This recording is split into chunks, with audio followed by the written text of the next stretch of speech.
बंगाल चुनाव में 15 दिन तक मैं बंगाल में ही रहने वाला हूं।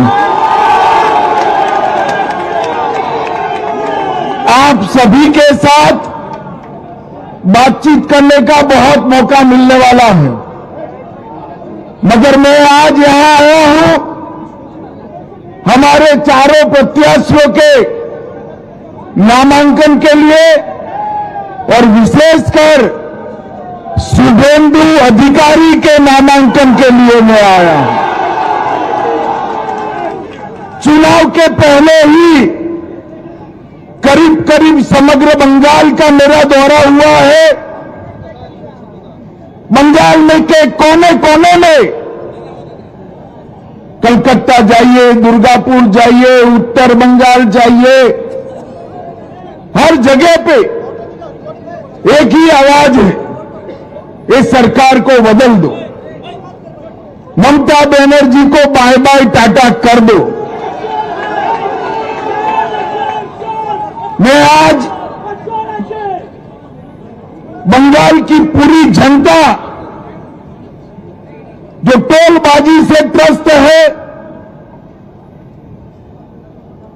तृणमूल कांग्रेस की कार्यकर्ताओं की गुंडाई से त्रस्त है, महिलाओं की असुरक्षा से त्रस्त है, बेरोक टोक घुसपैठ होकर बंगाल की डेमोग्राफिक चेंज हो रही है, इससे त्रस्त है, आए दिन बम धमाके गोलीबारी से त्रस्त है, युवा बेरोजगारी से त्रस्त है और करप्शन का इतना रिकॉर्ड जो ममता जी ने बनाया है, इससे भी त्रस्त है। पूरे बंगाल की जनता मांग कर रही है कि महान पश्चिम बंगाल के अंदर अब परिवर्तन होना चाहिए। मोदी जी के नेतृत्व में यहां भारतीय जनता पार्टी की सरकार बननी चाहिए। पश्चिम बंगाल की बॉर्डर को सील कर पश्चिम बंगाल और देश भर से घुसपैठियों को चुन चुन कर देश के बाहर निकालना चाहिए और कवि गुरु की कल्पना का सोनार बांग्ला बनाना चाहिए। इसलिए पूरे बंगाल की जनता परिवर्तन के लिए तत्पर बैठी है, तैयार बैठी। जहां जाते वहां कहते हैं 5 मई को भाजपा सरकार आने वाली है, मगर मैं आज भवानीपुर के मतदाता भाइयों बहनों को विनती करने आया हूं। पूरा बंगाल ममता बनर्जी को विदाई करने के लिए तैयार है, मगर भवानीपुर वालों, पूरे बंगाल में परिवर्तन करने आपके हाथ में है। ऐसा है, एक एक सीट कर जीतेंगे, 170 सीट तक जाएंगे, तब परिवर्तन होगा, ठीक है ना? मगर मेरे पास एक शॉर्टकट है। अगर भवानीपुर वाले एक ही सीट जिता दे तो परिवर्तन अपने आप हो जाएगा। अरे शुभेंदु दा हमारे नंदीग्राम से लड़ना चाहते थे।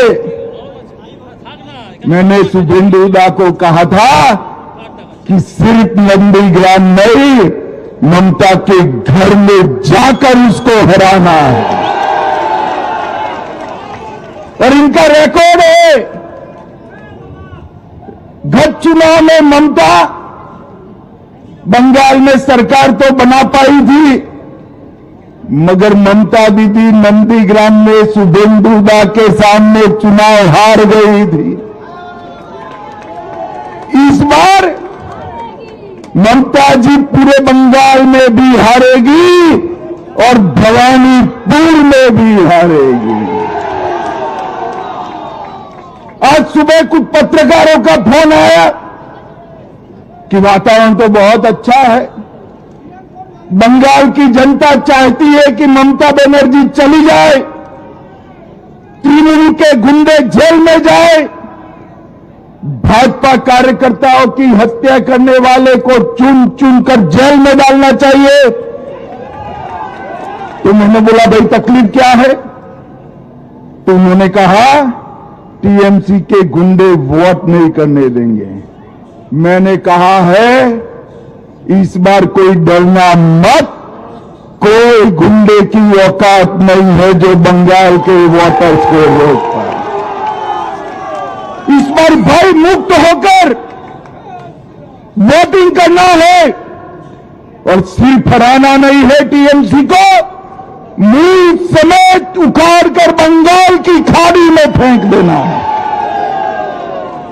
भाइयों बहनों, जिस प्रकार से बंगाल में भ्रष्टाचार का शासन हो गया, टोलबाजी फैल गई, सिंडिकेट ने बंगाल की जनता का जीना हराम कर दिया है और घुसपैठ इतनी बढ़ा दी कि पश्चिम बंगाल का अस्तित्व ही खतरे में आ गया है। ये सारी चीजों का एक ही रास्ता है, नरेंद्र मोदी के नेतृत्व में बंगाल में भारतीय जनता पार्टी की सरकार बनानी। 2014 से जिस राज्य ने मोदी जी पर भरोसा रखकर सरकारें बनाई, वो सभी राज्य विकास के रास्ते पर आगे चल गए हैं। अब बारी हमारे बंगाल की है। मुझे बताओ भवानीपुर वालों, बंगाल में परिवर्तन करना है या नहीं करना है? बंगाल में तो परिवर्तन होगा ही, भवानीपुर में परिवर्तन करना है या नहीं करना है? मैं भवानीपुर की जनता को करबद्ध निवेदन करने आया हूं, दो हाथ जोड़कर विनती करने आया हूं, पूरे बंगाल की मुक्ति के लिए हमारे प्रत्याशी शुभेंदु अधिकारी को प्रचंड बहुमत के साथ आप जिताइए और ये परिवर्तन पश्चिम बंगाल के लिए शुभंकर होगा। विवेकानंद जी, कवि गुरु टैगोर, बंकिम चट्टोपाध्याय और श्यामा प्रसाद मुखर्जी का कल्पना का सोनार बांग्ला हमें बनाना है, इसलिए परिवर्तन करना है।